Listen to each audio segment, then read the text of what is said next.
C'est le précieux sang de notre Seigneur Jésus-Christ et le cœur immaculé de Marie. Tiré du dictionnaire pratique des connaissances religieuses, voici la lecture de l'histoire de la Sainte Inquisition, puisque il y a eu beaucoup de choses fausses qui ont été dites sur la Sainte Inquisition, des choses venant des anticatholiques, des rationalistes et des déistes, etc., et des athées, de l'indifférence religieuse. Parlons de la Sainte Inquisition. Alors là, nous verrons donc premièrement la définition et les origines de l'Inquisition. Ensuite, nous verrons le tribunal. Ensuite, les justiciables, la procédure, les pénalités, le jugement et sur l'Inquisition. Alors, définition et origine.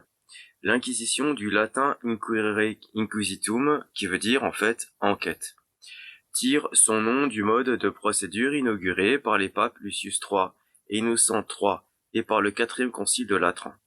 Jusqu'à cette époque, la procédure criminelle en usage dans les tribunaux ecclésiastiques était la procédure accusatrice romaine, où le juge n'agissait pas de lui-même, mais devait être saisi par un accusateur responsable, qui était soumis à la peine du talion quand il ne parvenait pas à faire la preuve. Dans ce système, l'affaire criminelle, a-t-on remarqué, se débat entre deux particuliers, comme une affaire civile.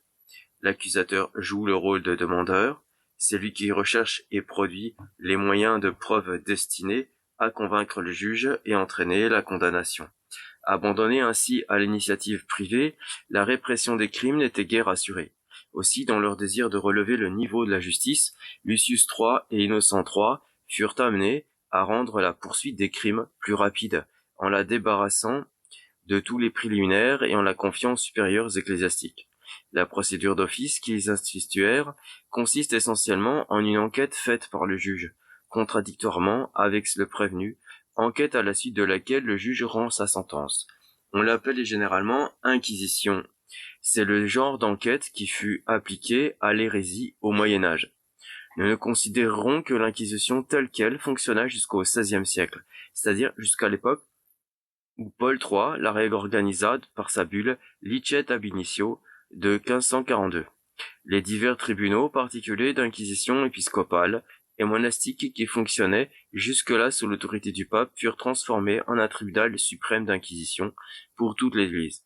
Ce fut l'Inquisition romaine, dont Sixte Quint, par sa constitution Immensa Aeterna Dei, fit sous le nom de Saint-Office ou Congrégation universelle de l'Inquisition, Sacrum Officium, Seu Universa Inquisitionis Congregatio, la première des congrégations de cardinaux, entre lesquels furent distribuées toutes les affaires du gouvernement ecclésiastique.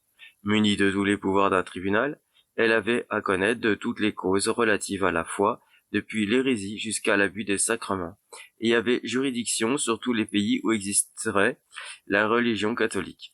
C'est devant elle, par exemple, que comparurent un Giordano Bruno et un Galilée. Nous laissons pareillement de côté l'Inquisition espagnole, instituée en 1478 par Ferdinand le catholique et Isabelle, avec l'approbation de Sixte Quint, et dirigée spécialement contre les juifs relapses, les morses et les morisques. Plus tard, sous Paul IV, elle fut mise en action contre les protestants par une ordonnance de Philippe II du 7 septembre 1558 et se montra particulièrement sévère, on pourrait dire cruelle, comme en témoignent les supplices qui suivirent les 5 grands auto-da-fé de 1559 à Valladolid, à Tolède et à Séville. Mais en cette inquisition, la part de l'État fut plus grande que celle de l'Église. C'est une caractéristique qui la distingue de l'inquisition papale du Moyen-Âge. Jusqu'au XIIe siècle, la poursuite de l'hérésie par les tribunaux ecclésiastiques ne comporte pas de châtiment corporel proprement dit. Au concile de Tours de 1163, des mesures de rigueur furent prises contre l'hérésie manichéenne qui, comme un chancre, s'était étendue à travers toute la Gascogne et dans les autres provinces. Les hérétiques devaient être chassés par les évêques de toutes les diocèses où l'on les découvrirait. Les princes étaient même invités à les emprisonner. Enfin, on devait les dépister et rechercher avec soin leurs assemblées secrètes. C'était déjà une ébauche de l'Inquisition prise au sens large. Au Concile de Latran, en 1179, le pape Alexandre III, tout en rappelant après saint Léon le Grand que le clergé doit éviter avec soin l'effusion de sang, cruentas effugiant unciones, demande à la puissance séculière des sanctions pénales contre les cathares, les publicani, ou paterni et qui, en Gascogne, dans l'Albigeois et le comté de Toulouse, ne se contentaient pas de professer leur erreur en secret, mais la manifestaient publiquement. Il lance l'anathème contre eux et contre tous leurs fauteurs. Il appelle même les princes et les peuples aux armes. Une croisade est ordonnée non plus contre les infidèles, mais contre les hérétiques. 6 ans plus tard, en 1184, Lucius III, dans une sorte de concile où siégeaient non seulement les patriarches et les évêques, mais encore l'empereur Frédéric Barberousse et un grand nombre de princes, promulguait une constitution qui atteignait tous les hérétiques. Les coupables, surtout les relapses, devaient être livrés aux bras séculiers qui leur appliqueraient l'adminiversario debita.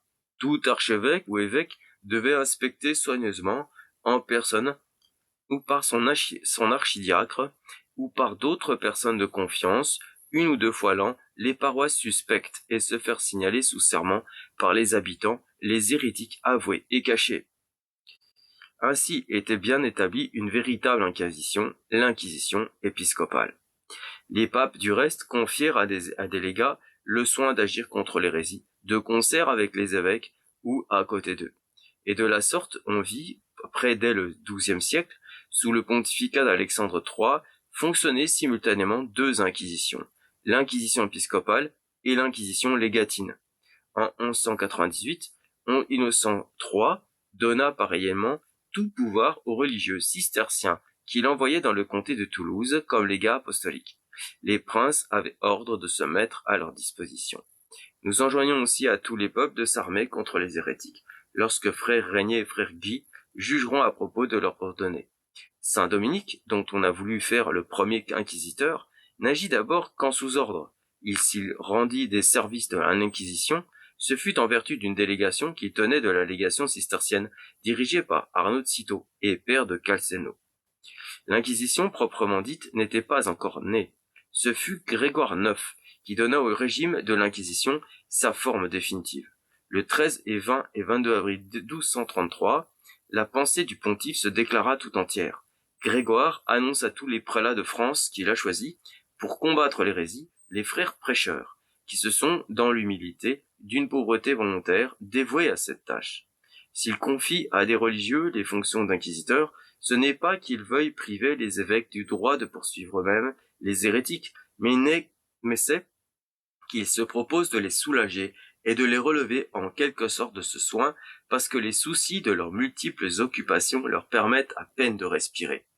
Le provincial dominicain de Toulouse fut le premier religieux qui reçut cette délégation générale.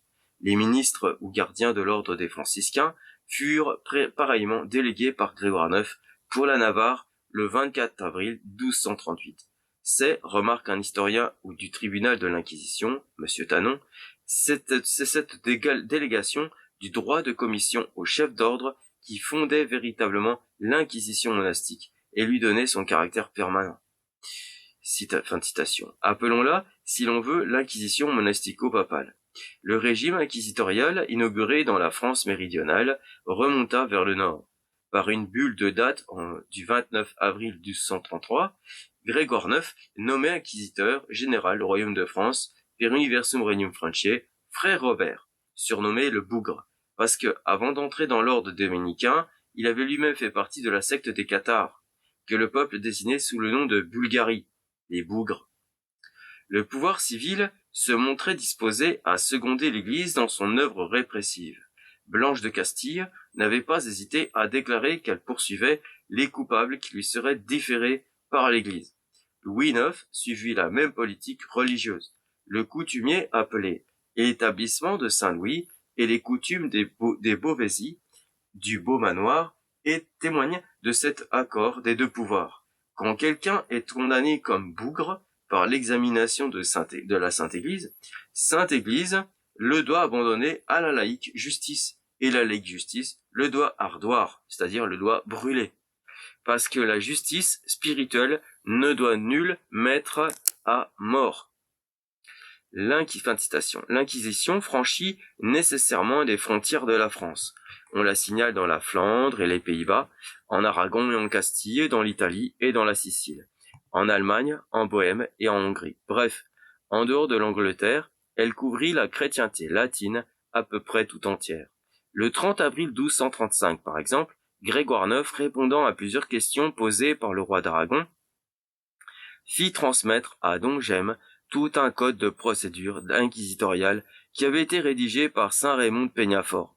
Dans le nord de l'Italie, signalons le dominicain Pierre de Vérone, inquisiteur à Milan, qui, en 1233, qui devait être bientôt assassiné par les hérétiques. En Allemagne, Conrad de Marbourg fut chargé d'appliquer les ordonnances de l'empereur Frédéric II et les bulles pontificales qui concernaient les hérétiques. En Sicile, Frédéric II seconda à tout son pouvoir l'œuvre inquisitoriale des légats de Grégoire IX, tout en faisant tourner à son profit les confiscations qu'amenait la poursuite des coupables. Déjà, de 1220 à 1231, il avait promulgué plusieurs constitutions qui déclaraient l'hérésie crime de lèse-majesté, passible de la peine de mort, et ordonnaient la recherche des hérétiques. Cette législation est à noter. Sur l'œuvre inquisitoriale de Frédéric, voir surtout Jordan, la responsabilité de l'Église dans la répression de l'hérésie au Moyen-Âge. Le tribunal, maintenant. Il y a d'abord des juges. Les inquisiteurs sont essentiellement des juges délégués par la papauté. C'est du souverain pontife qui tiennent directement leur juridiction. Dans la circonscription territoriale où ils agissent, les évêques du lieu n'ont pas à s'immiscer dans les procès qu'ils instruisent. Ce régime pouvait amener des conflits. La question se posa de savoir si la commission donnée à l'Inquisition suspendait la juridiction de l'ordinaire sur les hérétiques. Guy Fauquois se prononça dans ses questionnes lorsqu'il n'était encore que cardinal pour la juridiction exclusive de l'inquisiteur. Il décida que l'ordinaire ne pouvait pas procéder dans les matières commises aux frères parce que le pape les avait reprises et que dès lors la juridiction de l'évêque cessait. Il appuyait cette proposition sur la règle de droit commun que le juge délégué était supérieur au juge ordinaire, quel qu'il fût, dans l'affaire qui lui était confiée. Mais lorsqu'il fut devenu pape sous le nom de Clément IV, il ne persévéra pas dans cette doctrine qui portait une si grave atteinte à la juridiction épiscopale.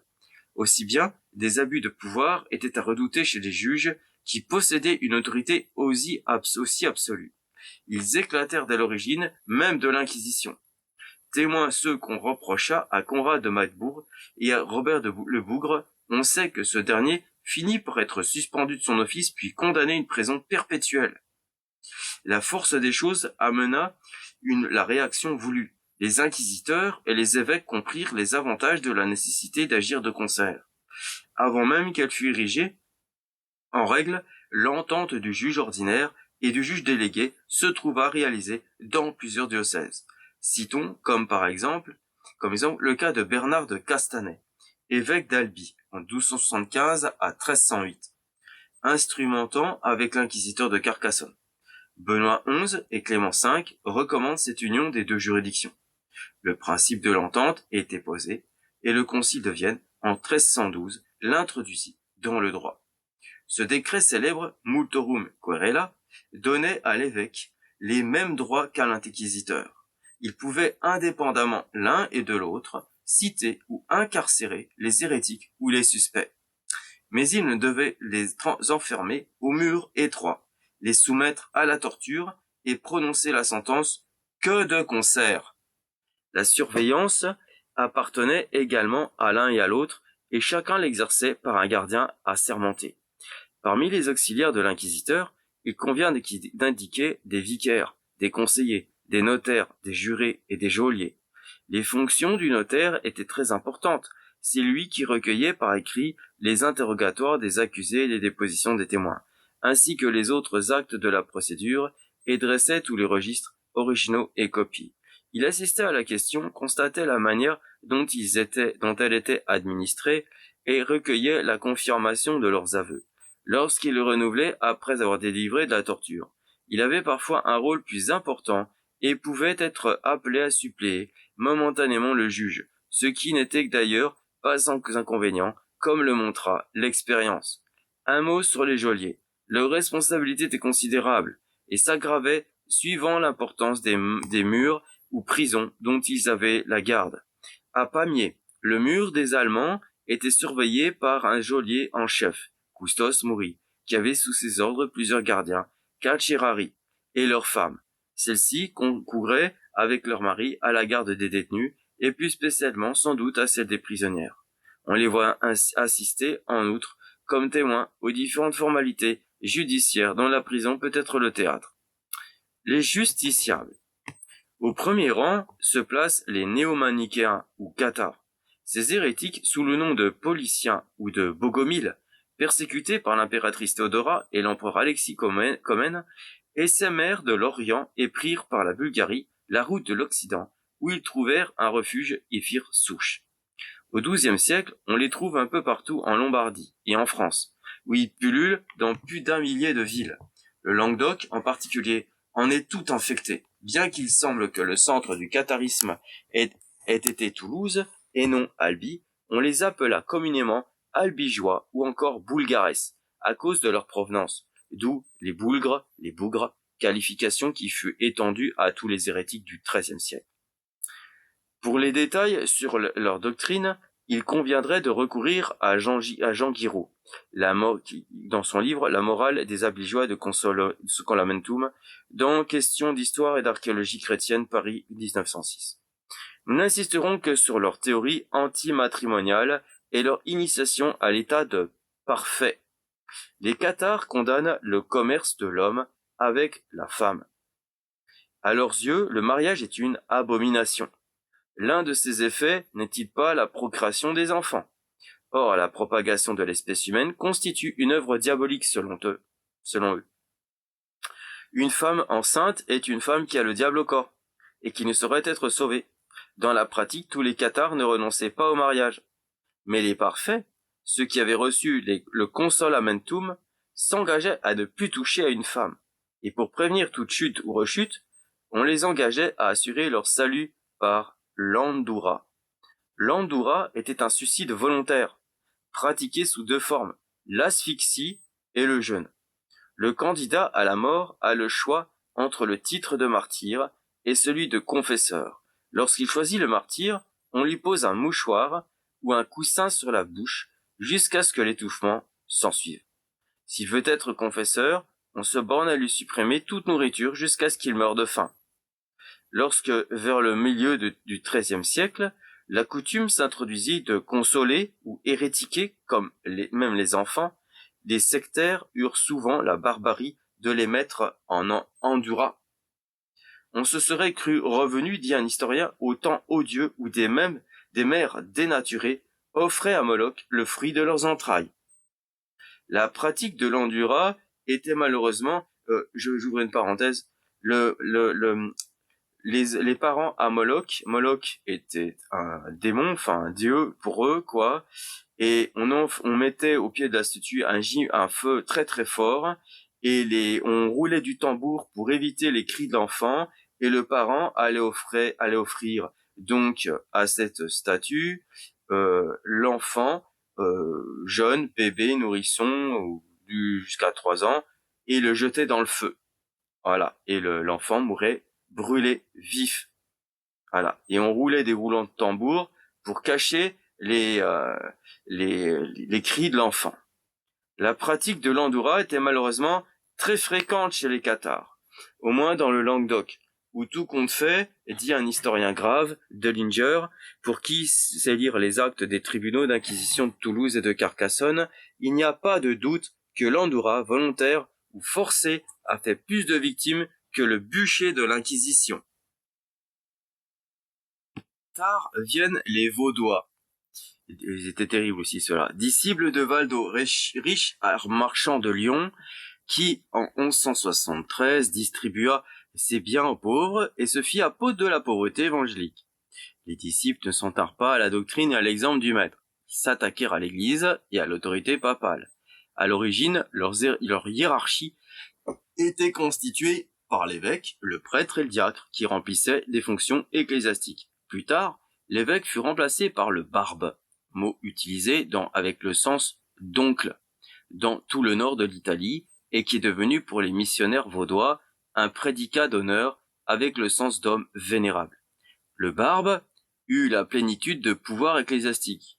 Il remplaça le prêtre, l'évêque et même le pape de l'Église catholique. Les Vaudois attaquent avec une particulière violence la doctrine catholique du purgatoire et les pratiques qui en dérivent.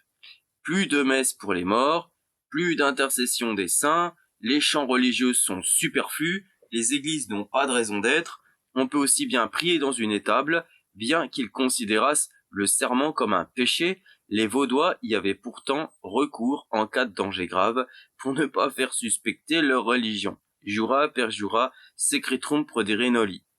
Ils admettent l'Eucharistie, la pénitence et le mariage, mais ils estiment que la consécration peut être opérée par tout homme juste qui prononce des paroles rituelles. Le pater est leur grande prière. Tout compte fait, ils mutilaient assez gravement la doctrine catholique pour qu'on les poursuivît comme hérétiques. Au XIVe siècle, c'est surtout dans les vallées du Piémont et du Briançonnais qu'on signale leur groupement. On n'en rencontre que très peu en Languedoc. Après, les Cathares et les Vaudois furent justiciables du tribunal de l'Inquisition, les Juifs convertis et relapses, les apostats, les excommuniés, les spirituels et les spirituels de l'ordre franciscain, voire les sorciers et certains criminels de droit commun. Nous n'insisterons que sur le crime de sorcellerie. La sorcellerie n'a pas donné d'abord à l'Église les mêmes alarmes que l'hérésie, mais on distingua bientôt les sortilèges à saveur hérétique, que seperant hérésim, et ceux-ci relevèrent des tribunaux de l'Inquisition. Les inventions bizarres des sorciers, accréditées par l'imagination des juges, non moins que par la superstition populaire, finirent par absorber l'attention des inquisiteurs. La bulle d'Innocent VIII, le 5 décembre 1484, Summis Desiderantes, il faut remarquer cependant que les sorciers se trouvèrent justiciables à la fois du tribunal de l'Inquisition et de la cour civile. Les accusés ne gagnèrent rien à ces empiètements de la justice séculière. Et on a remarqué que si le nombre des condamnations à mort des sorciers a été considérable au XVe siècle et plus tard, c'est aux tribunaux séculiers, et non aux inquisiteurs ecclésiastiques qu'il faut attribuer cette sévérité. Procédure. La mission de l'inquisiteur est ainsi expliquée dans une lettre que Grégoire IX adresse le 11 octobre 1231 à Conrad de Marbourg.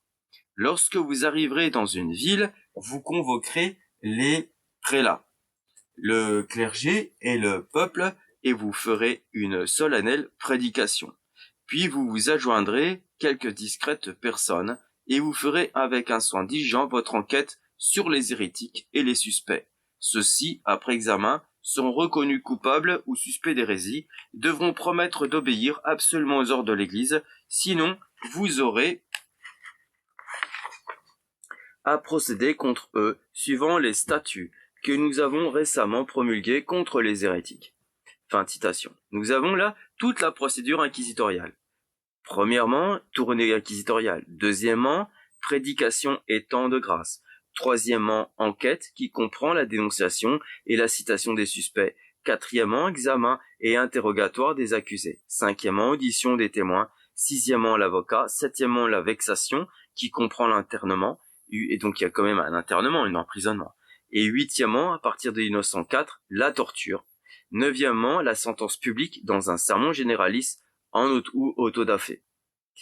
Passons à l'audition des témoins. En principe, l'inquisiteur ne devait se fier qu'aux témoignages des personnes discrètes. Et l'Église avait longtemps admis que la déposition d'un hérétique, d'un excommunié ou d'un homicide, d'un voleur, d'un sorcier, d'un devin, n'était pas recevable en procédure criminelle. Frédéric II déclara qu'od hereticus convinci hereticum possit, et Alexandre IV, dans sa bulle Consuluit du 23 janvier 1261, confirma cette règle. De la sorte, tout le monde pouvait servir de témoin, du moins à l'âge de 14 ans pour les hommes et de 12 ans pour les femmes. Aucun lien d'amitié ou de parenté n'en dispensait. Le père et la mère devaient, au besoin, accuser leurs enfants, le mari sa femme et réciproquement. 2 témoins suffisaient, conformément au droit commun, pour entraîner, à défaut de l'aveu, la condamnation de l'accusé. Quonem requere est quod in odorum, vel trium testum stet omne verbum. Et ce qu'il y avait de grave à l'origine, c'est que l'accusé n'était jamais confronté avec les témoins qui déposaient contre lui. Il y avait pourtant un cas où le témoignage perdait toute valeur. La déposition d'un ennemi mortel n'était pas recevable en droit inquisitorial. Conspirationes et inimicitiae et capitales, comme dit le concile de Béziers de 1245. Mais comment l'accusé pouvait-il se défendre contre le témoignage d'un ennemi qui ne connaissait pas les noms des témoins? S'il ne connaissait pas les noms des témoins, Boniface VIII modifia cette règle. Il fut entendu que si aucun péril n'était à redouter pour l'accusateur, on pourrait communiquer son nom à l'accusé. Accusatorum et testium nomina prout in alice et puis judici publicentur.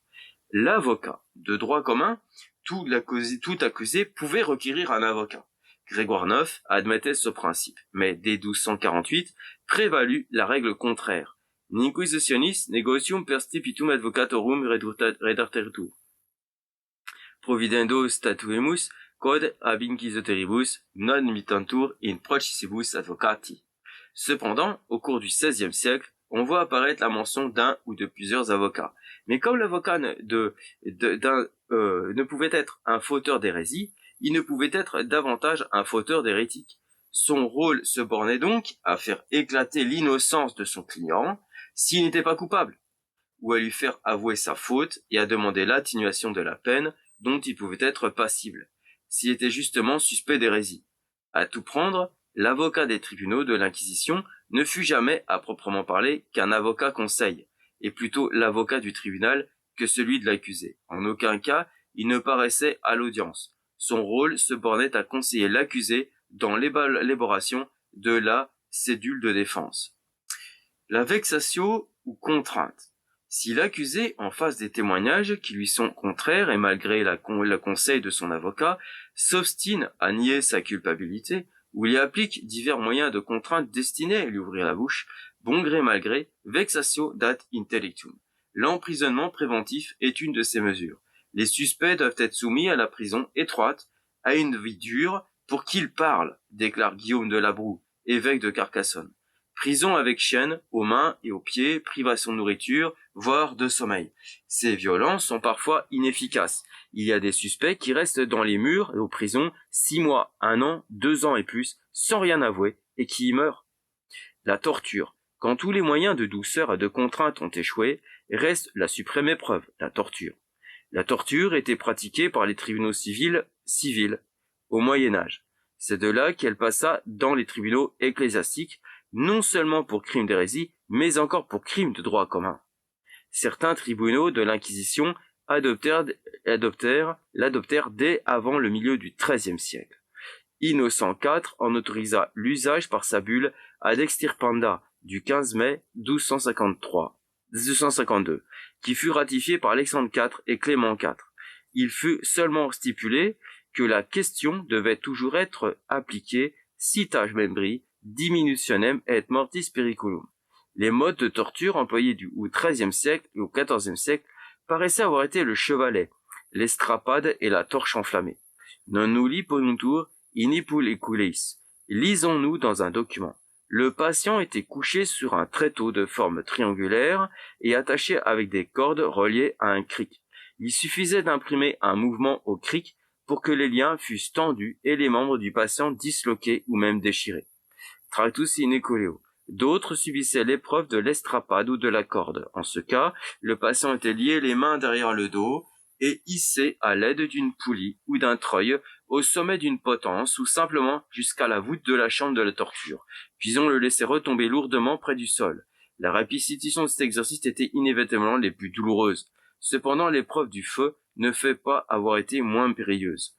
Perecer molo pericoloso Romai poco si usa, disait plus tard un canoniste. On allume un feu ardent, on étend le patient les pieds tournés vers le feu, juxta carbones ascensus, pris dans des ceps ou entraves, on les lui frotte avec du lard, de la graisse ou toute autre matière pénétrante. On le brûle ainsi horriblement. De temps en temps, on place un écran entre ses pieds et le brasier. C'était un moment de répit qui permettait à l'inquisiteur de reprendre son interrogatoire. Chaque séance de torture peut durer une demi-heure environ. Si on n'obtient pas le résultat attendu, comme il est interdit de renouveler la torture, quand même, on remet à un autre jour le soin, non pas de réitérer, mais de continuer la question. Si non edescendet questionatus poterit iterum supponi, prequestionibus et tormentis non iterendo, se continuando. À l'origine, l'office du tortionnaire était dévolu à l'autorité civile. Les inquisiteurs ne pouvaient assister à la question, encore moins l'administrer, sans encourir l'irrégularité canonique qui les rendait inhabiles à remplir des fonctions sacrées. Mais plus tard, ils furent autorisés à se relever l'un l'autre de cette irrégularité. De là la présence fréquente des inquisiteurs dans l'exercice de la question. Les registres judiciaires, on l'a remarqué, ne mentionnent que rarement la torture. Il n'en faudrait pas conclure qu'elle fut rarement appliquée. Les aveux obtenus durant l'épreuve n'avaient de valeur qu'autant qu'ils étaient ensuite ratifiés librement. C'est ce qui explique que les accusés, même torturés, sont toujours censés faire des aveux spontanés. L'accusé qui n'avouait pas sous la torture devait être libéré ou absous. La sentence ou l'autodafé. L'interrogatoire achevé, il s'agissait de porter la sentence. Cette sentence devait être entourée de sérieuses garanties d'impartialité. L'inquisiteur ne devait la formuler qu'avec le concours de l'ordinaire ou des ordinaires des lieux où il l'instrumentait. Ou plutôt remarquons que la discipline a varié à cet égard. Il a lieu de distinguer deux époques, celle qui est marquée par la législation d'Innocent IV, où le concours de l'évêque n'est formellement requis que pour la condamnation des plus graves abandons au bras séculier ou prison perpétuelle, et celle qui fut inaugurée par Boniface VIII, où le concours de l'évêque est prescrit pour toutes les sentences. On y trouve dans la Pratica de Bernard Guy les formules qui traduisent d'une manière très nette les deux états de la législation.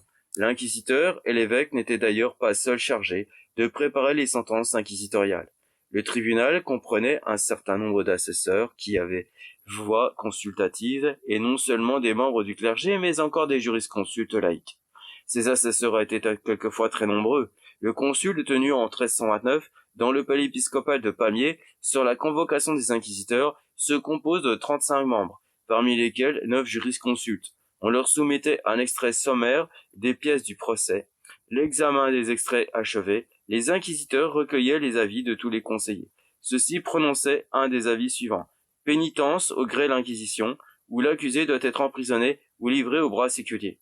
Bien que l'avis des consulteurs ne fût pas décisif, on a remarqué que les inquisiteurs le suivaient d'ordinaire quand ils ne le modifiaient pas dans le sens de l'indulgence.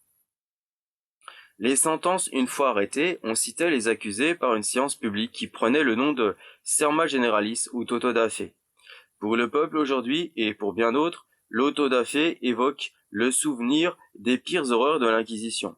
On ne le représente guère sans un accompagnement de flammes ardentes et de bourreaux féroces. Or, l'autodafé ne comportait ni la présence des bourreaux, ni le spectacle du bûcher.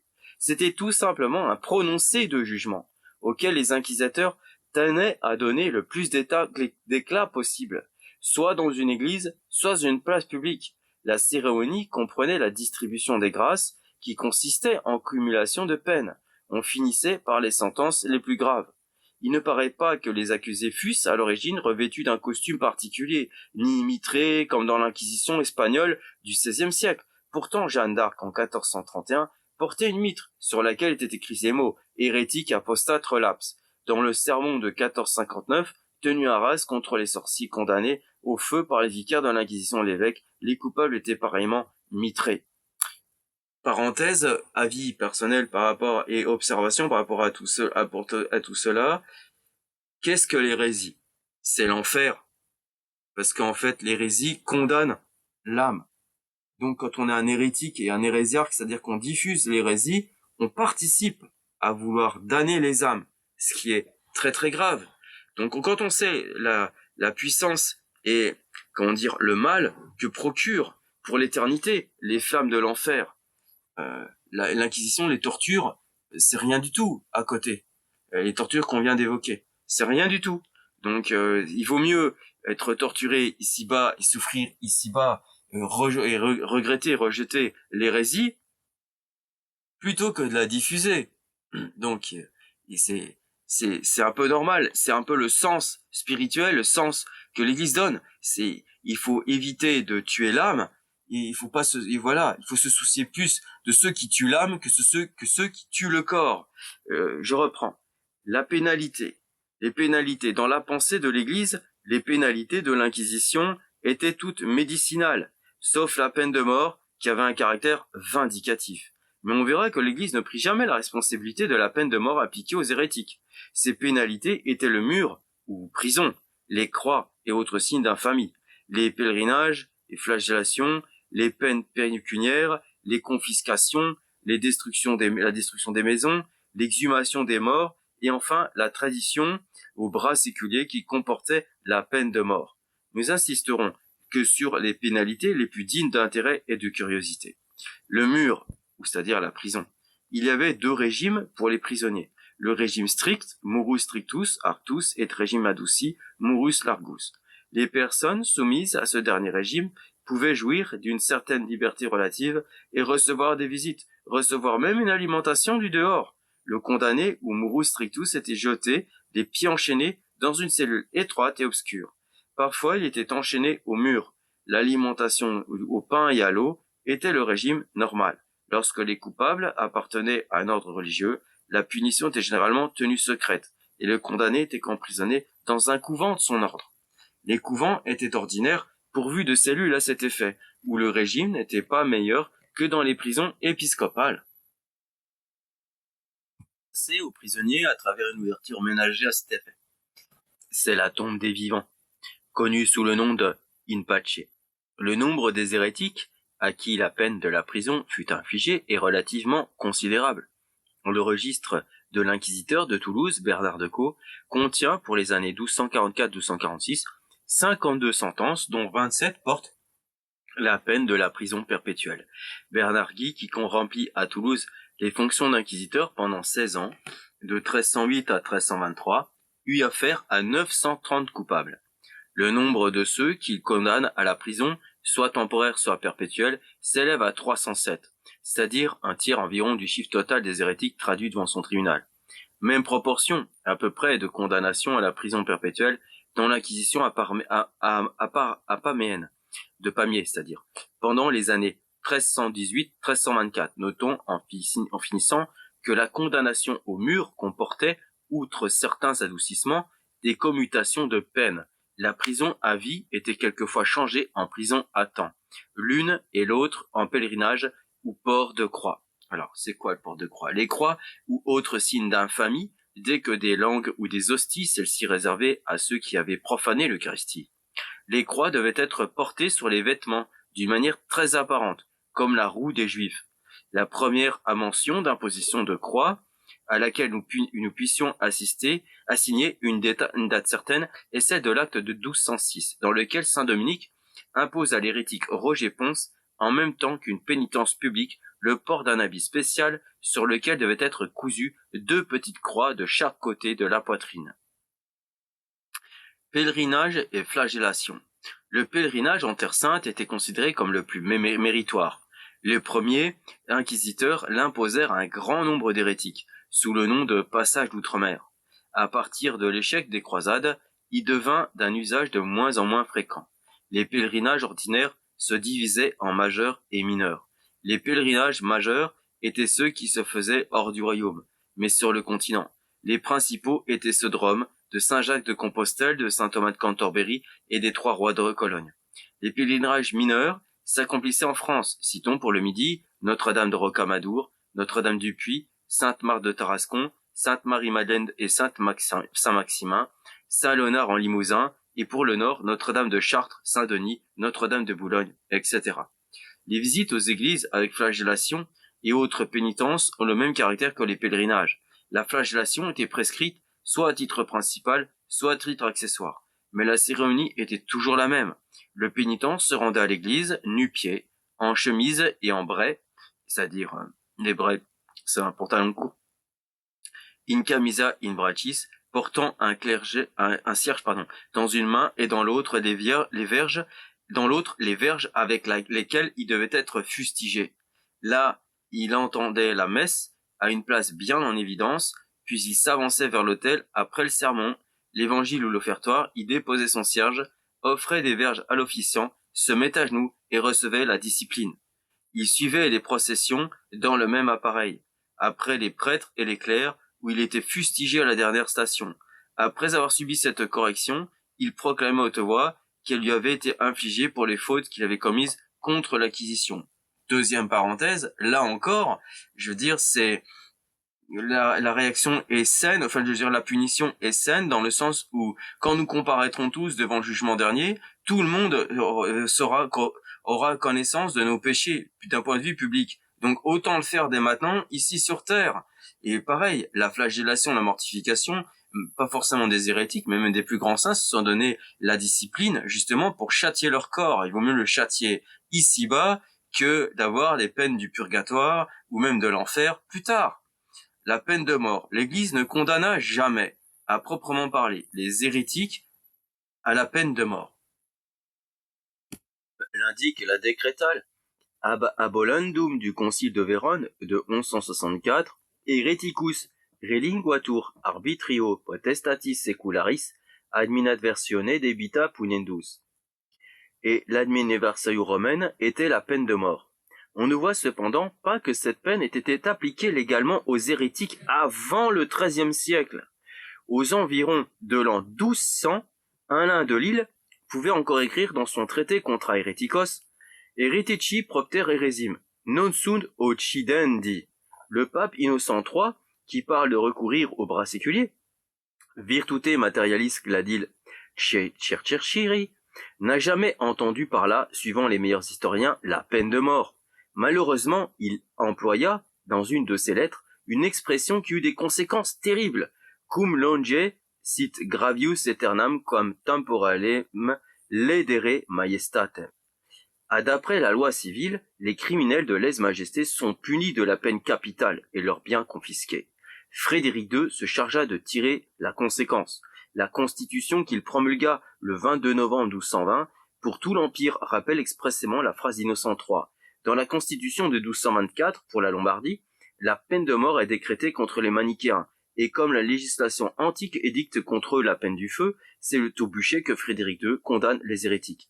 En 1230, le dominicain Gala, devenu évêque de Brescia, fit l'application de cette loi dans sa ville épiscopale. Le pape Grégoire IX, qui était en relation fréquente avec Gala, adopta sa manière de voir. La constitution impériale de 1224 fut inscrite soit à la fin de 1230, soit au commencement de 1231. Sur le registre des lettres pontificales, où elle figure sous le numéro 203 de la 4e année de Grégoire. Le pape occupa ensuite de la mettre en vigueur, l'a commencé par la ville de Rome, et promulgua probablement, en février 1231, une loi dans laquelle il ordonnait que les hérétiques condamnés par l'Église fussent abandonnés à la justice séculière pour recevoir le châtiment qu'ils méritaient, adminadversario debita. Thèse sur la peine de mort, je cite Cornelius à Lapide, sur son commentaire, livre 3 des rois 1840. Alors Élie leur dit, emparez-vous des prophètes de Baal, et qu'aucun d'entre eux ne s'échappe. Quand ils les eurent pris, Élie les fit conduire au torrent Chison, et les exécuta là. Fin de citation. C'est parce que Élie vivait sous cette loi qui ordonne qu'on ne souffre point que le blasphémateur vive, comme le dit dans le Lévitique 24, 16. Or, nul homme n'honore une idole sans le rendre coupable par là même d'un blasphème à l'encontre de Dieu. Aussi, celui qui exécutait ceux qui pratiquaient l'idolâtrie purgeait la terre de blasphémateurs et de sacrilèges. Fin de citation de Cornelius à Lapide. Reprenons la lecture. Les théologiens et les canonistes se chargèrent de justifier cette pratique et cette législation. Saint Thomas, par exemple, s'exprime ainsi.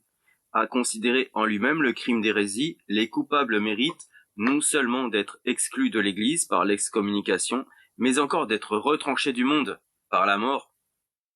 Car il est beaucoup plus grave de corrompre la foi, qui est la vie de l'âme, que de falsifier la monnaie, qui est un moyen de subvenir à la vie temporelle. Si donc les faux monnayeurs ou autres malfaiteurs sont justement mis à mort par les princes séculiers, à plus forte raison les hérétiques, comme le dit la Somme théologique de saint Thomas d'Aquin, en 2, question 11 à 3, article 3. Saint Thomas ne parle que de la peine de mort, sans indiquer le genre de supplice. Les glossateurs qui vinrent après lui précisèrent davantage. Le debita adversario, dit Henri de Suse, en 1291, dans sa glose de la bulle ab abolendum, est la peine du feu, inis crematio. Émeric, dans son Directorium, justifie cette interprétation par un texte de Saint Jean, chapitre 15, verset 6. Si quelqu'un ne demeure pas en moi, il sera jeté dehors comme le sarment, et il séchera, et on le recueillera, et on le mettra au feu. Inignem, mittent et tardet. Était livré, en plus de ça, je vous une autre parenthèse, mais ça sert de témoignage et d'exemple à ceux qui regardent le bûcher et le condamner sur le bûcher. Par rapport à, vous voyez, l'hérésie, comme c'est grave, ça mène en enfer. Et ça, le bûcher, c'est tout petit comme souffrance par rapport à l'enfer qui, lui, est éternel, que le bûcher, ça ne dure qu'un moment. Étaient livrés au bras séculier pour être mis à mort par le feu les hérétiques impénitents et les relapses. La sentence qui frappait l'impénitent portait que l'Église, n'ayant aucun espoir de l'amender, n'en savait que faire et l'abandonnait au juge séculier. Cum ecclesia ultra non habeat, quod faciat pro suis, meritis contraium redequimus brachio et judicio coriae secularis, dit Bernard Guy dans sa Practica. Cette formule laisse entendre qu'il dépendait toujours du coupable d'échapper au supplice. Pour cela, il n'avait qu'à abjurer, même au pied de l'échafaud. La peine était alors commuée. Il était à remarquer que l'Église, en livrant les hérétiques et les impénitents au juge séculier, le priait instamment d'épargner aux coupables la mutilation et la mort. Affectuose rogantes ucitra mortem et membrum mutilitationem sum judicium moderatur, dit Bernard Guy. Mais cette formule n'était qu'une clause de style. Le juge séculier savait à quoi s'en tenir. Celui qui l'aurait prise à la lettre et aurait fait au condamné, grâce de la vie, aurait encouru l'excommunication et se serait exposé à toutes les peines réservées aux fauteurs d'hérésie. On ne s'explique la formule que par une sorte de transmission traditionnelle. Parce que les gens d'église l'appliquaient à d'autres cas que l'hérésie, par exemple pour le droit d'asile. Jugement sur l'Inquisition. Nous ne parlerons ici que de la torture et de la peine de mort qui sont les deux points sur lesquels s'est exercée plus particulièrement la critique historique. Nous laissons de côté les abus qui sont glissés par la faute des hommes dans l'application du système inquisitorial. Ces abus, d'où qu'ils viennent, et quel qu'en soit le nombre historiquement démontrable, doivent être l'objet d'une inexorable réprobation. Personne ne s'avisera, par exemple, de défendre la mémoire d'un cochon, le juge d'Inique de Jeanne d'Arc. Ne sont pas davantage excusables tels inquisiteurs un Conrad de Marbourg, un Robert de Bougre et quelques autres, qui, comme lui, ont fait servir l'autorité dont ils disposaient pour frapper à tort ou sans mesure des suspects déférés à leur tribunal. La torture proprement dite peut-elle être considérée comme un juste moyen d'inquisition? Si les inquisiteurs s'en étaient tenus à la flagellation, tel dit saint Augustin, qu'on l'administrait en famille, dans les écoles ou même dans les tribunaux épiscopaux des premiers âges, tel encore que la préconise le concile d'Agde de 506 ou que l'appliquaient les moines bénédictins, il n'y aurait pas lieu d'incriminer cette pratique. Il conviendrait d'y voir une mesure en quelque sorte domestique et paternelle, bien qu'un peu dure, et conforme aux idées qu'on avait alors de la bonté. Mais le chevalet, l'estrapade, les torches allumées sont des inventions particulièrement inhumaines. Saint Augustin, dans son épître 133, numéro 2, dans sa lettre, 133, numéro 2, tant qu'on les employa contre les chrétiens et des premiers siècles, on s'accorda à les regarder comme des restes de la barbarie, ou comme des inventions du diable. Ils ne changèrent pas de caractère pour être employés par l'Inquisition contre les hérétiques, et malgré l'appel du pape Innocent IV à la modération. Citra membri diminutionem et mortis periculum, il est fâcheux qu'on ait pu établir une comparaison entre la brutalité des tribunaux païens et celle des tribunaux ecclésiastiques. Le pape Nicolas Ier a porté sur la torture, considérée comme moyen d'information judiciaire, un jugement qui doit rester responsa consulam bulgarum, citons la référence 86. De tels procédés, dit-il, le pape Nicolas Ier, sont contraires à la loi divine et à la loi humaine, car l'aveu doit être spontané et non forcé. Il doit être fait volontairement et non arraché par la violence. L'accusé peut endurer tous les tourments que vous lui infligez, sans rien avouer, et alors quelle honte pour le juge, et quelle preuve de son inhumanité. Si au contraire, vaincu par la douleur, l'inculpé s'avoue coupable d'un crime qu'il n'a pas commis, sur qui retombe l'énormité de cette impiété, si ce n'est sur celui qui a contraint le malheureux à mentir. Innocent IV, en recommandant l'usage de la torture, ignorait sans doute ce texte. Son excuse est qu'il n'a fait que se conformer aux mœurs de son temps et suivre l'exemple de juridiction laïque. Quant à la peine de mort, il convient de définir exactement la mesure dans laquelle les inquisiteurs sont responsables de l'application qui en fut faite aux hérétiques. D'abord, le nombre des hérétiques obstinés et des relapses qu'ils ont livrés au bras séculier n'est pas aussi considérable qu'on pourrait le croire. Une statistique générale nous manque, mais nous possédons quelques registres de sentences intéressants à étudier. Par exemple, les sentences de Pamiers de 1318 à 1324, soit sous l'espace de 6 ans, et celles de Toulouse de 1308 à 1323, soit sous l'espace de 15 ans. Sur 9 sermons ou autodafés tenus par le tribunal de Pamiers et portant condamnation de 64 personnes, 5 hérétiques seulement ont été livrés au bras séculier. À Toulouse, Bernard Guy présida 18 autodafés et porta 930 condamnations. De ce nombre, 42 seulement sont marqués au signe redoutable, relicti courrier seculari. La proportion de ces condamnations, donc remis au bras séculier. La proportion de ces condamnations était donc au tribunal de Pamiers d'un pour 13, au tribunal de Toulouse d'un pour 22 ou 23. Bien qu'effrayant encore, cette statistique est loin des fantômes plus effrayants qu'évoquent les pamphlétaires mal informés. À tout prendre, on peut penser que l'institution et le fonctionnement des tribunaux d'inquisition réalisaient un véritable progrès dans les mœurs. Non seulement ils avaient fermé l'ère des exécutions sommaires, telles que les pratiquait le peuple et même la royauté le roi Robert par exemple, mais encore ils avaient diminué considérablement les condamnations qui aboutissaient à la peine de mort. Eléa, l'historien américain de l'Inquisition, qu'on ne saurait taxer d'indulgence pour l'Église, a pu écrire en toute vérité « Le bûcher de l'Inquisition n'a fait comparativement que peu de victimes ». Encore faut-il observer que parmi les sectaires qui tombèrent sous le coup du bras séculier, beaucoup avaient par des crimes de droit commun mérité la mort. Telle secte antisociale qui se renfermait dans son mystère, mais qui gangrenait des populations, comme celle des Cathares, ou même de certains autres hérétiques, appelait inévitablement sur elle les vengeances de la société et le glaive de l'État. Hostes generanis humani que humanum genus indur aboleri, dit un historien du Moyen-Âge. J'ouvre une parenthèse. Et ceux qui pamphlettent sur l'Église, qui ont pamphlété sur l'Église, qu'est-ce qu'on pourrait leur dire comme exemple de leur côté? Parce que avant de balayer devant l'entrée du voisin, il faut déjà balayer devant sa porte. Enfin, avec la Révolution française, 5 millions de morts. Avec, je passe, les tortures, les guillotines, les massacres, les noyades, etc. Le mariage révolutionnaire, n'est-ce pas? Donc voilà, 5 millions de morts, la Révolution française. Hein? Voilà, ceci dit en passant.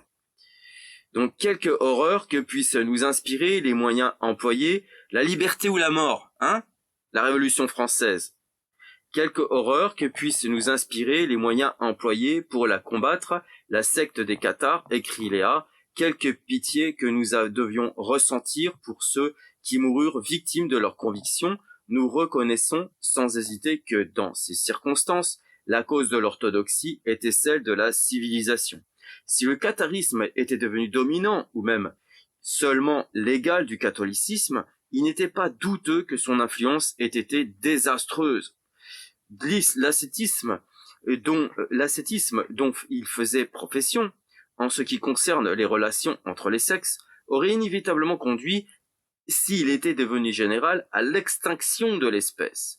Il fallait donc à tout prix arrêter le développement de la secte, En la poursuivant, la société ne faisait que de se défendre elle-même contre les entreprises d'une force essentiellement destructive. C'était la lutte pour la vie. À ce compte, il faudrait défalquer du nombre de ceux qu'on appelle communément les victimes de l'intolérance ecclésiastique, la plupart des hérétiques qui ont été atteints par le glaive de l'État. Car c'est le catharisme qui a fourni aux bouchers, notamment dans le nord de l'Italie et dans le midi de la France, le contingent le plus considérable. Il reste pourtant que les tribunaux de l'Inquisition ne condamnaient pas seulement les malfaiteurs qui, en vertu de leurs théories hétérodoxes, pouvaient causer un bouleversement social. Ils frappaient toutes les hérésies en bloc, et chaque hérésie comme telle. Nous statuons, dit expressément Frédéric II, dans sa constitution Inconsultem Tunicam, que le crime d'hérésie, quel que soit le nom de la secte, soit mis au rang des crimes publics. Et de la sorte, tombera sous le coup de la loi quiconque s'écartera de la foi catholique, ne fût-ce qu'en un seul article. Si inventi fuerit a fide catholicas saltem in articulo deviare. Ce fut bien ainsi que nous l'avons vu, que le comprirent les théologiens et les canonistes. Saint Thomas d'Aquin, en qui nous entendons toute l'école, ne se donne pas la peine d'établir une distinction entre l'hérésie des cathares ou tel autre dont le caractère serait purement spéculatif. Il les place toutes sur le même plan. Un hérétique quel qu'il soit, dès lors qu'il est obstiné ou relapse, mérite la mort. C'est donc la peine de mort pour crime d'hérésie pure que nous avons à apprécier. Les relapses repentants échappèrent pendant quelque temps à cette punition extrême. Ils étaient simplement condamnés à l'emprisonnement. C'était un moyen de leur faire expier leurs fautes. La peine de mort mit plus tard les juges dans une fausse situation. D'une part, comme ils accordaient l'absolution et la communion aux coupables, ils faisaient profession de croire à la sincérité de son repentir et de sa conversion, et d'autre part, en l'envoyant au bûcher par crainte d'une récidive. Ils formaient un jugement à la fois téméraire et odieux. Condamner à la mort un homme que l'on reconnaît digne de recevoir l'Eucharistie, et sous prétexte qu'il est capable de commettre à l'avenir un crime qu'il ne commettra peut-être pas, nous paraît aujourd'hui une injustice et une anomalie. Quant aux hérétiques impénitents, devaient-ils même subir une pareille condamnation? Ce n'était pas l'avis de saint Augustin ni des autres pères. À se référer à monsieur Vacandar, l'Inquisition, page 334. Et il semble bien que leur doctrine soit conforme à la parole du Sauveur sur l'ivraie et le bon grain. Est-ce, disait encore au XIe siècle Vazon, évêque de Liège, est-ce que ceux qui sont ivrés aujourd'hui ne peuvent pas se convertir demain et devenir froment? Fin de citation. Or, en leur appliquant la peine de mort, on supprimait du même coup pour eux toute possibilité de conversion. Assurément, la charité chrétienne ne trouvait pas son compte dans cette mesure. Les partisans de la peine de mort pour crime d'hérésie, Frédéric II et saint Thomas, ont essayé de légitimer leurs sentiments par des arguments de raison. On condamne bien au supplice, disent-ils, les personnes coupables de lèse-majesté et des faux-monnayeurs. Donc, c'est là prendre des comparaisons pour des raisons. Les criminels dont il s'agit troublaient gravement l'ordre social, mais on ne saurait en dire autant de toute et de chaque hérésie comme telle. Il n'y a pas de commune mesure entre un crime contre la société et un crime contre Dieu. Si on voulait les assimiler l'un à l'autre, on arrivait facilement à prouver que tous les péchés sont des crimes de lèse-majesté divine et méritent par conséquent d'être punis de mort. Qui veut trop prouver ne prouve rien. Bref, ni la raison, ni la tradition chrétienne, ni l'évangile n'exigent l'application de la peine de mort aux hérétiques considérés uniquement comme tels. La sévérité du code criminel de l'Inquisition ne serait pourtant trop donnée des historiens et des critiques. Les doctrines et les pratiques inquisitoriales étaient conformes à l'idée que les hommes du Moyen-Âge se faisaient de la justice sociale. Les détenteurs de l'autorité civile n'avaient pas seulement alors pour mission de protéger l'ordre de la nation, mais encore de défendre les intérêts religieux dans ce monde. Ils se regardaient en toute vérité comme les représentants de l'autorité divine ici-bas. Les affaires de Dieu étaient les leurs. Il leur appartenait par conséquent de venger les injures faites à la divinité.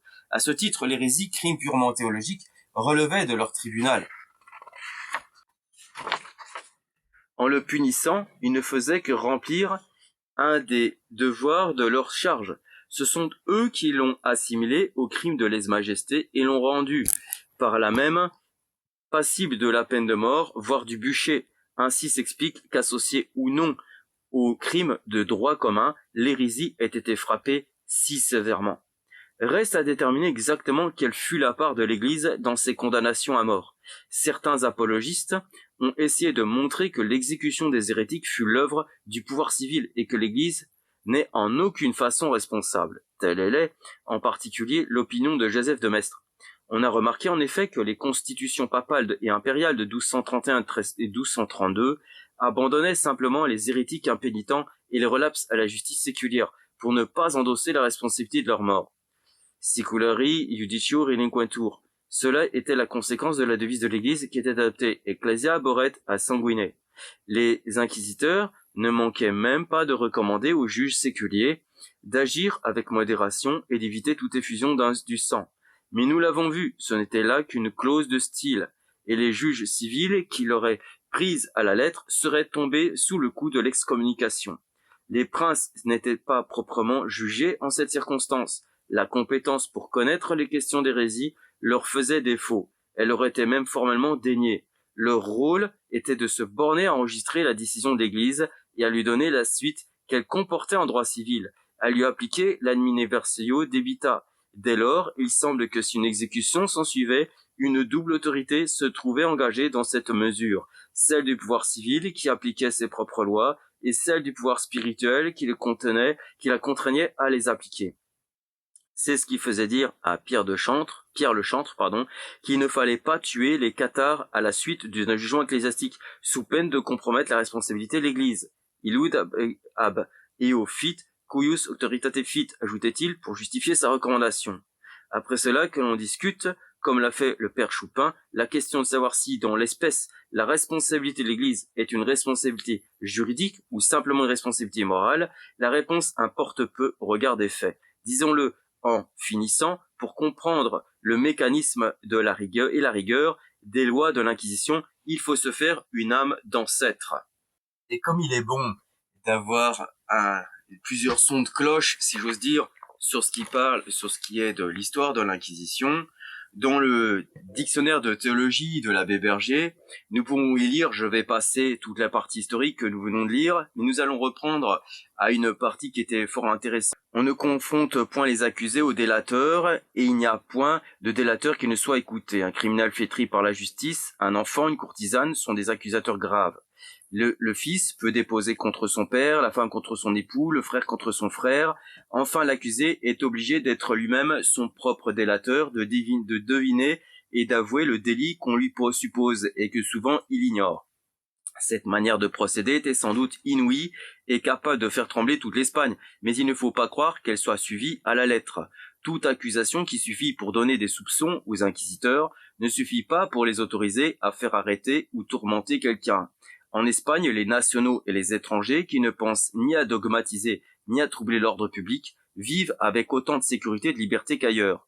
Nos dissertateurs ont grand soin de peindre sous les plus noires couleurs les supplices ordonnés par l'Inquisition et que l'on nomme auto da fe, acte de foi. C'est, disent-ils, un prêtre en surplis, c'est un moine voué à la charité et à la douceur, qui fait dans de vastes et profonds cachots appliquer des hommes aux tortures. C'est ensuite un théâtre dressé dans une place publique où l'on conduit au bûcher des condamnés à la suite d'une procession de moines et de confréries. Les rois, dont la plus seule présence suffit pour donner grâce à un criminel, assistent à ce spectacle sur un siège moins élevé que celui de l'inquisiteur et voient ainsi expirer leur sujet dans les flammes, etc. Voilà du pathétique. Mais il y a de la mauvaise foi à insinuer que tous les criminels condamnés par l'Inquisition périssent par le supplice du feu. Elle n'y condamne que pour des crimes qui, chez les autres nations, sont expiés par la même peine, comme le sacrilège, la profanation, l'apostasie, la magie. Pour les autres crimes moins odieux, la peine est la prison perpétuelle, la relégation dans un monastère, des disciplines, des pénitences. Soit les condamnations ont été à la hauteur du crime hérétique, suivant le degré de l'hérésie, quoi. Voilà. Chez toutes les nations chrétiennes, les coupables condamnés au supplice sont assistés par un prêtre qui les exhorte à la patience, souvent accompagné par les pénitents ou confrères de la croix, qui prient Dieu pour le patient et donnent la sépulture à son cadavre. Est-ce un trait de cruauté de leur part? Les exécutions à mort sont très rares, soit en Espagne, soit au Portugal, et l'on n'en connaît aucun exemple à Rome, dit l'abbé Berger. L'Inquisition y fut toujours plus douce que partout ailleurs. Elle n'a point adopté la forme des procédures du moine Torquemada. Si nos dissertateurs étaient sincères, ils ne supprimeraient point toutes ces réflexions.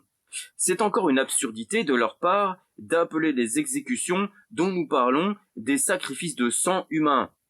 On pourrait dire la même chose de tous les supplices infligés pour les crimes qui intéressent la religion. Ces graves auteurs persuaderont-ils aux nations chrétiennes que l'on ne doit punir de mort aucune de ces sortes de forfaits?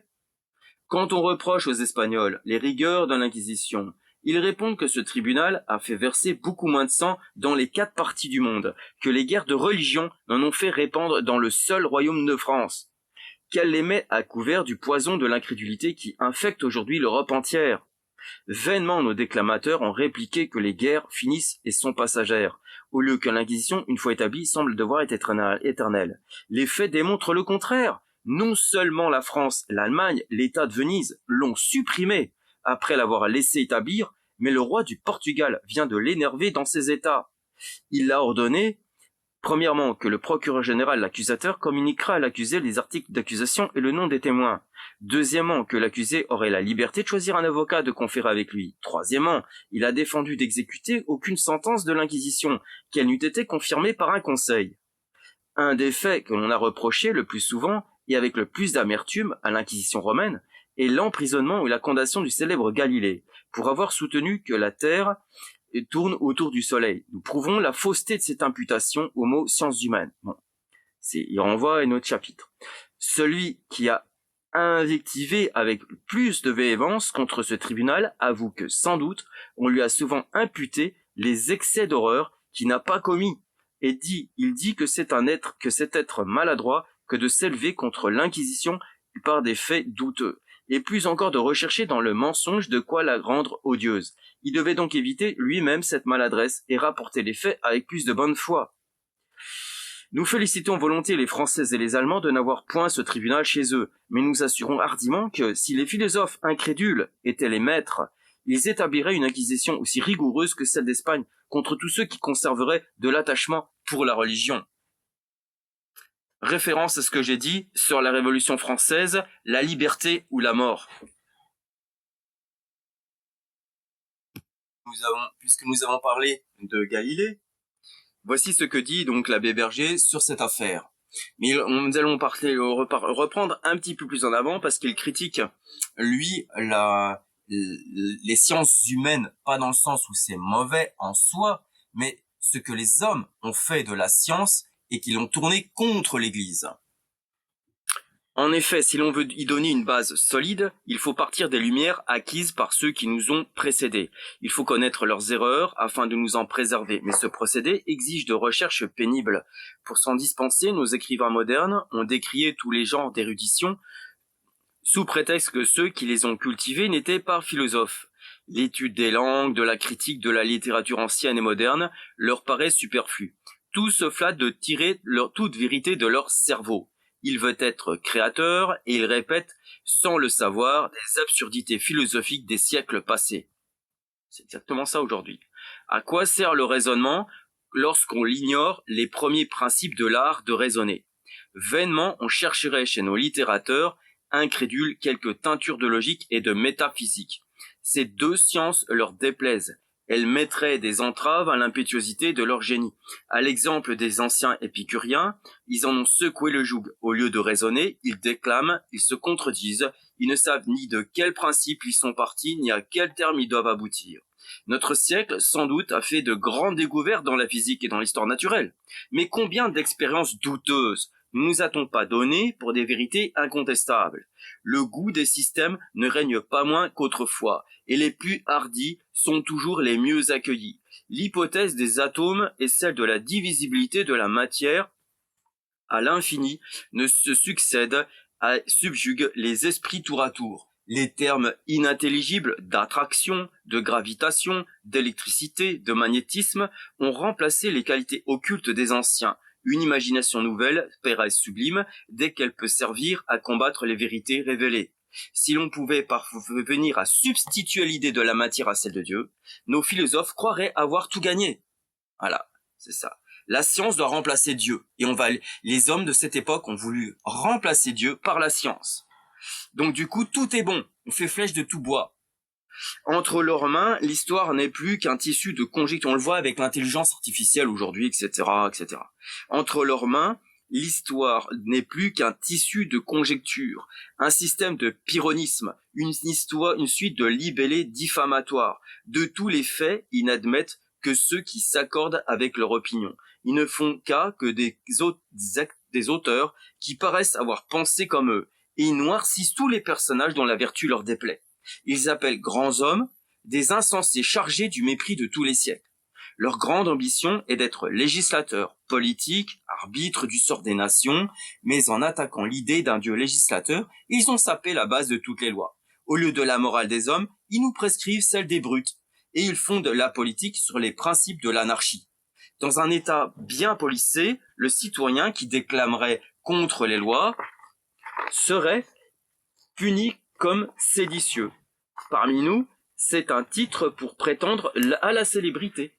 Si cette philosophie meurtrière durait encore longtemps, que deviendraient donc enfin les sciences?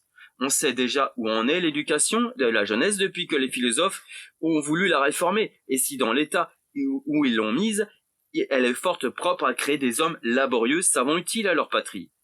Un des principaux faits qu'ils allèguent pour prouver que le christianisme est ennemi des sciences est la prétendue persécution qu'essuya Galilée à cause de ses découvertes astronomiques et sa condamnation au tribunal de l'Inquisition romaine. Heureusement, il est actuellement prouvé par les lettres de Guichardin et du marquis Niccolini, ambassadeur de Florence, ami, disciple et protecteur de Galilée, par les lettres manuscrites et par les ouvrages de Galilée lui-même, que depuis un siècle, on en impose au public sur ce fait.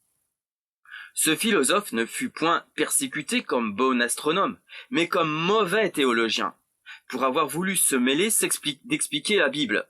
Ces découvertes lui suscitèrent sans doute des ennemis jaloux, mais c'est son entêtement à vouloir concilier la Bible avec Copernic qui lui donna des juges, et sa pétulance seule fut la cause de ses chagrins. C'est juste au niveau de la théologie, et pas au niveau de la science, de sa pseudo-théorie aussi. En ce temps-là vivaient le Tasse, l'Arioste, Machiavel, Bimbo, Torricelli, Guichardin, Fra Paolo, etc. Ce n'était donc pas pour l'Italie un siècle barbare. En 1611, pendant son premier voyage à Rome, Galilée fut admiré, comblé d'honneur par les cardinaux et par les grands seigneurs auxquels il montra ses découvertes. Il y retourna en 1615, sa seule présence déconcerta les accusations formées contre lui. Le cardinal Del Monte et divers membres du Saint-Office lui tracèrent le cercle de prudence dans lequel il devait se renfermer. Mais son ardeur et sa vanité l'emportèrent. Il exigea, dit Guichardin, dans ses dépêches du 4 mars 1616, que le pape et le Saint-Office déclarassent le système de Copernic fondé sur la Bible. Il écrivit mémoire sur mémoire. Paul V, fatigué par ces instances, arrêta avec cette controverse, serait jugé dans une congrégation. Galilée, ajoute Guichardin, met un extrême comportement dans tout ceci. Il fait plus de cas de son opinion que de celle de ses amis, etc. Il fut rappelé à Florence, au mois de juin 1616, il dit lui-même dans ses lettres, la congrégation a seulement décidé que l'opinion du mouvement de la Terre ne s'accorde pas avec la Bible. Je ne suis point intéressé personnellement dans le décret. Fin de citation. Avec son départ, il eut une audience très gracieuse du pape. Bellarmin lui fit seulement défense au nom du Saint-Siège, de parler davantage de l'accord prétendu entre la Bible et Copernic, sans lui interdire aucune hypothèse astronomique. 15 ans après, en 1632, sous le pontificat d'Urbain VIII, Galilée imprima ses célèbres dialogues Del due massime systeme del mondo, avec une permission et approbation supposée, et contre laquelle personne n'osa réclamer. Il fit reparaître ses mémoires écrits en 1616, où il s'efforçait d'ériger en question le dogme de rotation du globe sur son axe. On prétend que les jésuites excitèrent contre lui la colère du pape. Citation. « Il faut traiter cette affaire doucement, écrivait le marquis de Coligny, dans ses dépêches du 5 septembre 1632. Ni le pape se pique. Si le pape se pique, tout est perdu. Il ne faut ni disputer, ni menacer, ni braver. » Fin de citation. C'est ce que faisait Galilée. Il fut cité à Rome. Il y arriva le 3 février 1633. Il ne fut point logé à l'Inquisition, mais au palais de l'envoyé Toscane. Un mois après, il fut mis, non pas dans des prisons d'inquisition, comme 20 auteurs l'ont écrit, mais dans l'appartement du fiscal, avec la liberté de correspondre avec l'ambassadeur, de se promener et d'envoyer son domestique au dehors. Après 18 jours de détention à la Minerve, il fut renvoyé au palais de Toscane. Dans ses défenses, il ne lui fut point question du fond de son système, mais toujours de sa prétendue conciliation avec la Bible. Avec la sentence rendue et la rétractation de Galilée sur le point contesté, il fut le maître de retourner dans sa patrie. L'année suivante, en 1633, il écrivait au père Receneri, son disciple. Le pape, citation, le pape me croyait digne de son estime. Je fus logé dans le délicieux palais de la Trinité du Mont. Donc, il n'était pas en prison, Galilée, hein, il était dans un délicieux palais, hein, de la Trinité du Mont. Quand j'arrivais au Saint-Office, 2 Jacobins m'invitèrent très honnêtement de faire mon apologie. J'étais obligé de rétracter mon opinion en bon catholique. On a vu ici dessus de quelle opinion il était question. Pour me punir, on m'a défendu des dialogues. On a congédié après 5 mois de séjour à Rome. Comme la peste régnait en Florence, on m'a assigné pour demeure le palais de mon meilleur ami, Monseigneur Piccolomini, archevêque de Sienne, où j'ai joui d'une pleine tranquillité. Aujourd'hui, je suis à ma campagne d'Arcêtre, où je respire un air pur auprès de ma chère patrie. Fin de citation de Galilée. Voyez le Mercure de France, 17 juillet 1784, numéro 29. Mais 20 auteurs, surtout parmi les protestants, encore eux, ont écrit que Galilée fut persécuté et emprisonné pour avoir soutenu que la Terre tourne autour du Soleil, que ce système était condamné par l'Inquisition comme faux, erroné et contraire à la Bible, etc. Cela est répété ou supposé dans plusieurs dictionnaires historiques. Nos incrédules modernes l'ont affirmé les uns après les autres, et malgré les preuves irrécusables du contraire, ils le répéteront jusqu'à la fin des siècles. C'est ainsi que les philosophes travaillent à l'avancement des sciences. Voilà. En publiant des mensonges. Enfin, terminons cette vidéo avec toujours le dictionnaire de la théologie de l'abbé Bergier sur l'intolérance, qui va conclure sur ce petit chapitre, l'intolérance. Voici ce qu'il dit. Si à ce terme l'on ajoute celui de persécution, il n'y en a aucun autre duquel on est plus souvent abusé dans notre siècle, ou qui ait donné lieu à un plus grand nombre de sophismes et de contradictions. C'est une calomnie et une absurdité d'accuser de persécution et d'appeler persécuteurs des souverains pontifes qui ont fait des lois et qui ont statué des peines pour réprimer des sectes séditieuses et turbulentes, pour contenir des sujets révoltés, qui avaient fait trembler plus d'une fois le gouvernement, pour en imposer à ces prédicants qui voulaient que leur religion s'établisse par la force, pour punir des écrivains audacieux qui ne respectaient ni la religion, ni les mœurs, ni la décence, ni la police. Soutenir que cette conduite est une injuste tyrannie, que ceux qui l'approuvent sont des hommes de sang, qui sont tous prêts à prendre le couteau du boucher, etc. C'est un vrai fanatisme. C'est prêcher la tolérance avec toute la fureur de l'intolérance. Les maximes établies par ces déclamateurs ne sont pas plus sensées que leur raisonnement. Tout moyen, disent-ils, qui excite la haine, l'indignation, le mépris est impie. Cela est faux. Souvent, un moyen très légitime en lui-même excite la haine, l'indignation et le mépris de ceux contre lesquels on l'emploie, parce que ce sont des fanatiques et des séditieux. Tout moyen qui relâche les liens naturels et éloigne les pères des enfants, les frères des frères, les sœurs des sœurs est impie. Autre maxime fausse. Souvent, un fils, un frère, un parent est un insensé qui se cabre contre sa famille parce qu'elle exige de lui une conduite raisonnable. Jésus-Christ a prédit que son évangile diviserait quelquefois les familles, non pas par lui-même, mais par la malice et l'opiniâtreté des incrédules. C'est ce qui est arrivé. Il ne s'ensuit pas pour cela que l'évangile soit une impiété. Les hommes qui se trompent de bonne foi sont à plaindre, mais jamais à punir. Il ne faut tourmenter ni les hommes de bonne foi, ni les hommes de mauvaise foi, mais en abandonner les jugements à Dieu. Telle est leur décision. Nous répondrons que si ces mécréants ne sont point séditieux ni prédicants, s'ils n'inquiètent, n'insultent, ne calomnient personne, il est juste de les laisser tranquilles. S'ils font le contraire, il faut les punir, sans s'embarrasser s'ils sont de bonne ou de mauvaise foi. Quant à ceux qui se plaignent de ce que l'on persécute, ceux-mêmes qui n'annoncent rien, ne proposent rien, ne prêchent rien, ils ne méritent pas qu'on leur réponde. Un de ceux qui ont écrit avec le plus de chaleur sur ce sujet est Barbeyrac, mais il n'a fait que répéter les sophismes de Baël, en accusant les pères de l'Église de s'être contredits. Il est tombé lui-même en plusieurs contradictions, traité de la morale des pères de l'Église, chapitre 12. Il dit que la violence n'éclaire ni ne convertit personne, qu'elle rentre plutôt opiniâtre et détourne de l'examen, qu'elle ne peut aboutir qu'à faire des hypocrites. Cette maxime est déjà fausse en général. Le contraire est prouvé par l'exemple des donatistes, contre lesquels on fut obligé de sévir pour réprimer leur brigandage.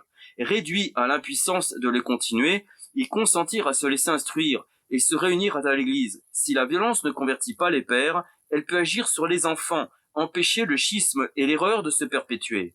Quand la maxime serait vraie à tous les égards, il s'ensuivrait seulement qu'il ne faut pas l'employer comme un moyen de persuasion, mais il ne s'ensuivrait point qu'on ne doit point s'en servir pour réprimer les sectes dangereuses et turbulentes. Qu'elles se convertissent ou non, la tranquillité publique exige qu'on leur donne les moyens de la troubler.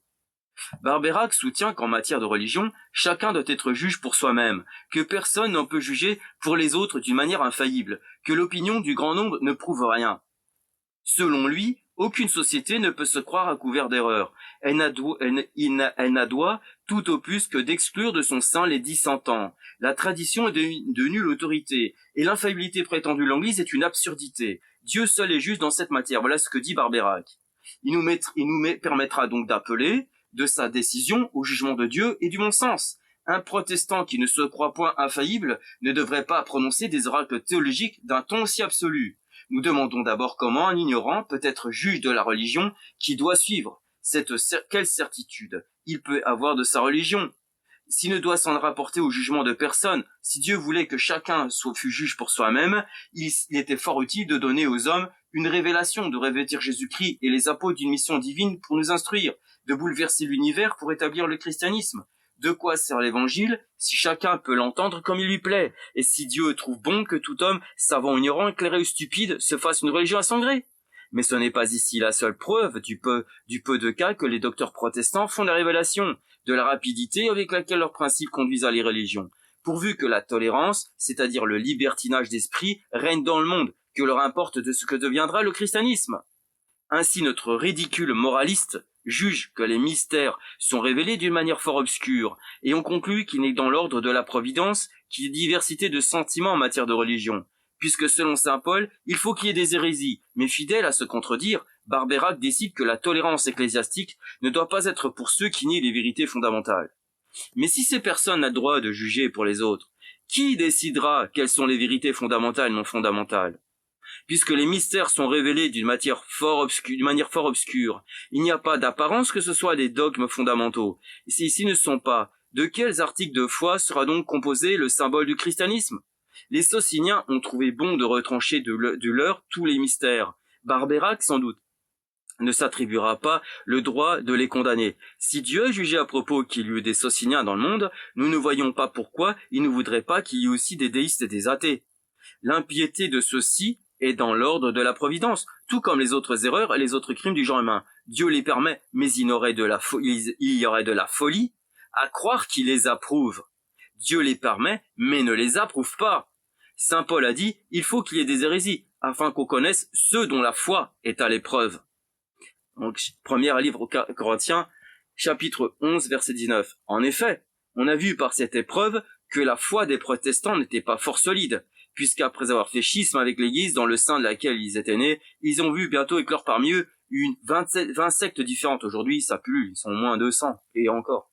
Cependant, Barbeyrac soutient que le souverain n'a rien à voir au salut de ses sujets, qu'il n'y a aucune autorité sur leur conscience, que les gêner, en fait de religion, c'est empiéter sur les droits de Dieu, et donner droit au souverain fidèle de persécuter les vraies religions. Il convient au moins que le souverain peut rendre une religion dominante, et qu'il doit veiller à la tranquillité publique. Il est difficile de comprendre comment le souverain peut rendre une religion dominante sans gêner les autres religions, et comment il peut maintenir la tranquillité publique sans avoir droit de réprimer ceux qui la trouvent sous prétexte de religion. Lorsque les émissaires de Luther et de Calvin sont venus en France déclamer contre la religion dominante, soulever les fidèles contre leurs pasteurs, détruire les objets du culte public, ouvrir des cloîtres, s'emparer des biens ecclésiastiques, etc., le souverain était-il obligé en conscience de tolérer ces excès, parce qu'il n'a rien à voir au salut de ses sujets?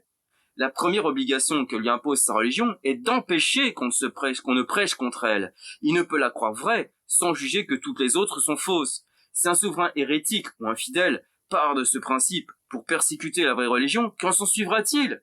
qu'il est aveugle et trompé par une fausse conscience, mais il ne s'en suivra pas qu'il fait bien, et qu'il est irrépréhensible. Il n'est pas vrai, comme le prétend Barbeyrac, que les droits de la conscience erronée soient les mêmes que ceux de la conscience droite, et que plus un homme est opiniâtre, plus il est excusable. Clôturons ce sujet.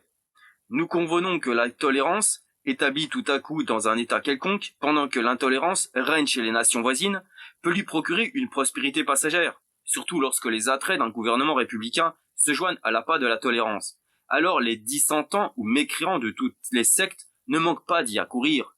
Mais il est question de savoir si ce germe de division, porté dans un gouvernement, en rendra la constitution fort solide.